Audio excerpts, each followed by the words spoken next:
меѓутоа голем дел од работите се уште стоат во место. Сакаме да го поттикнеме малку процесот, да го зајакнеме ниот капацитет, да им ги прошириме малку повеќе нивните знања, а од друга страна малку повеќе да ги мотивираме дека сепак треба да преземат одредени инвестиции во нивните земјоделски активности баш заради за зајакнување на нивната отпорност кон климатските промени. Затоа што климатските промени, може ќе најдете некои што ќе ме демантираат дека и нели не постојат као различни мислења, меѓутоа сепак фактите и статистиката покажуваат дека имаме климатски промени и тие сериозно влијаат на производството, посебно влијаат на производството на храна, односно најмногу се погодени оние кои што имаат на отворен простор кај што одгледуваат нели имаат земјоделски активности. Видите, декларативно државата мисла дека во скоро за сите програми почна да ја внесува темата климатски промени. Мислам дека тоа малку срамежливо или да речеме се уште неубедливо. Треба малку повеќе да размислат посериозно. Во најголем дел сега се фаворизираат и во Европската унија да речеме пари кои се поврзани со митигација на климатските промени, а тоа значи нели ублажување, односно намалување на ефектот на стакленички гасови, кои се нели причинители за климатските промени.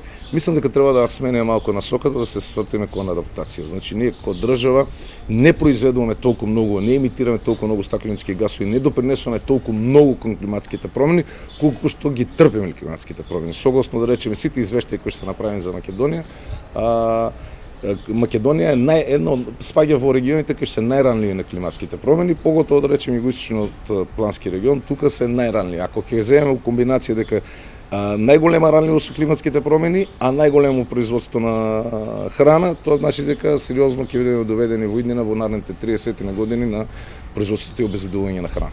Согласно третиот и четвртиот национален извештај за климатски промени, значи во последните, да речам, 20 години, од кога се прават вакви извештаи, се намалено производството на генерално од 10 до 20% под влијање на климатските промени. Меѓутоа се очекува одредени производи да имат намалување на производството и до 17%. Бидејќи тоа е спогресно со сценаријата кој што ги има дадено во националното извештај. Значи, за да имаме успешно земјоделско производство, треба да ги задоволиме основните ресурси. Тоа е прво нели здрава почва и вода. Најмногу на удар на климатските промени се водата, затоа што покачување на температурата влијае врз евапорацијата, испарувањето на водите и водниот режим и баланс, така да голем дел од нив и веќе имат нели систем капка по капка, мрежи кои што се стават заштитни мрежи, за да речеме од градот, од нели заштита од град или од осончување, прекумерна топлина на производите.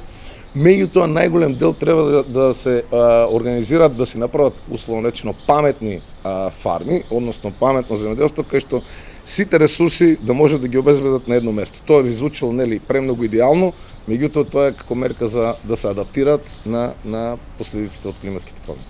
Колку државата има стратегија, дава подршка за адаптација на земјоделското производство, но да се многу малку. Согласно програмите кои се достапни да речеме националните програми, дали тоа го јавува да речеме Министерството за земјоделие и шумарство и водостопанство, дали Министерството за животна средина и просторно планирање, ставките кои се предвидени за вакви активности се многу малку за адаптација на климатски промени.